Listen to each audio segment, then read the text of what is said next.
Thank you for purchasing a home DIY kit from Wausau DIY. In your kit, you will receive a stained board, one-time use vinyl stencil, paint, foam wedges for painting, and sandpaper. The first thing that you're going to want to do is set up your area. Once you have your area set up, you can decide if you want to sand your board or not. Sanding your board will allow you to distress the edges of your board.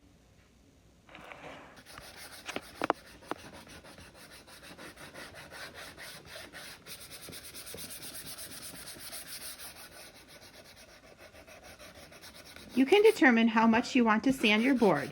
Once you have sanded to your liking, you will be ready for the next step. Okay, so now Emma is going to apply the stencil to the board. The thicker paper backing gets peeled off first, and she's working on getting that to come apart right now. And she has to pull slowly and keep it down nice and close to the board so that the little insides of like O's and E's and small little pieces don't end up sticking to that paper backing. Okay, now we've got the paper backing pulled off. She can set it down lightly onto the board and kind of figure out her placement of where she wants it to be. Try to make sure you get it as straight and where you'd like it, and then you're gonna press it. You're gonna press and so it's stuck down nice and tight. You can use a credit card or like a spatula scraper or something like that to scrape over the sign to make sure you have it adhered nice and tight.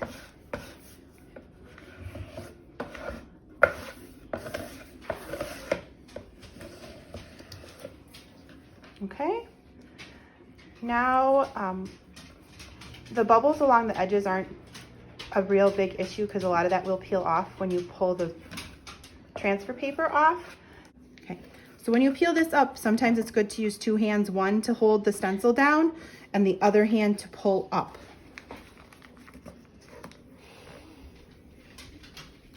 Okay.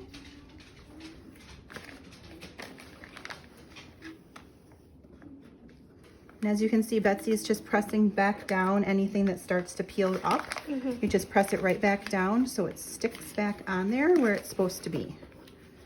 Because if it comes off with the masking, it's hard to get back on.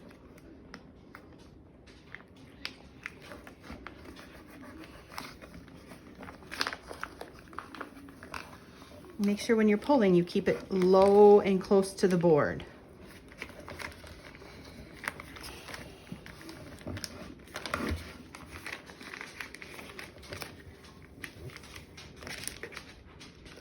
Roll it back. If that happens, roll it back, press so it's stuck again, turn it back, and pull some more.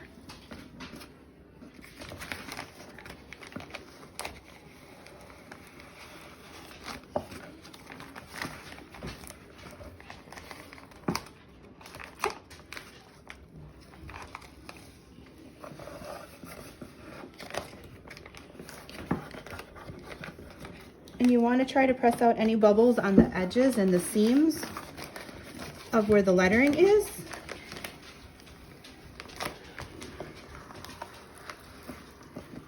Okay, can you grab that last little bit off?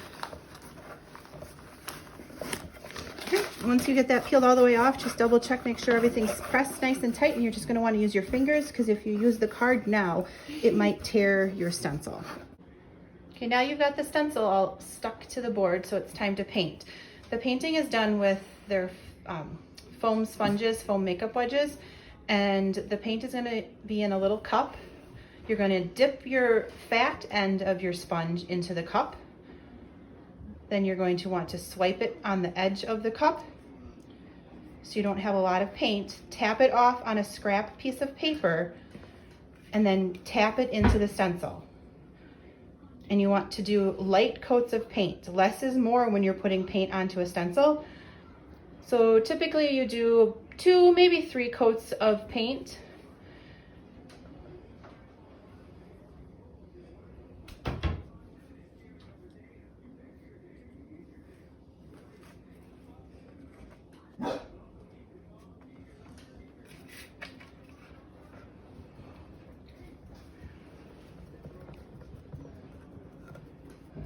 And as you can see, it's going to be kind of blotchy, and you're not going to get a full coverage coat with that first coat. So make sure that you just keep doing multiple light coats and keep applying it on until you have it as thick as you'd like.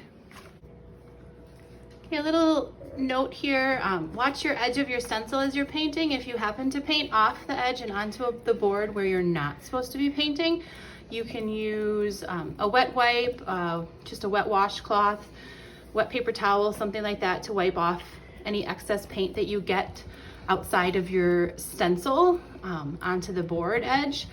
And if that doesn't clean it up, everyone's going to have a small piece of sandpaper that they can kind of sand off that little bit of mistake area and have your sign a little rustic.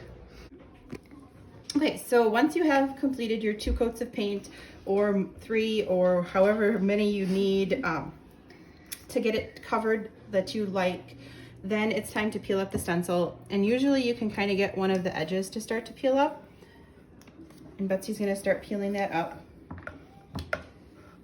As you peel off the stencil, it's gonna rip. It's made to rip and come apart into pieces, so don't be concerned if you end up with it coming off in chunks.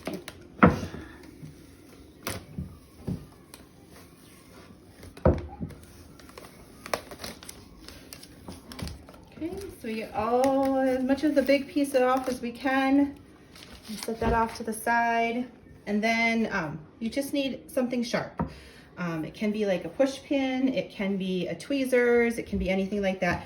But then you're going to use that to kind of stab at the little pieces that are left and pick them out. You just need to get it to start to come up a little bit, and then you can get it off.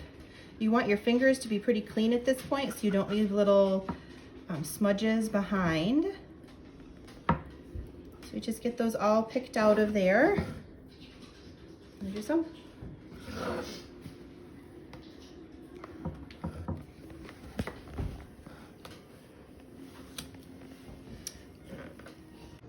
And here you have your finished product. Pretty simple, easy to do, and I hope you enjoy creating with Wausau DIY at your home. Please share photos of your completed project on our Facebook page. If you have any questions, please email wausaudiy@gmail.com.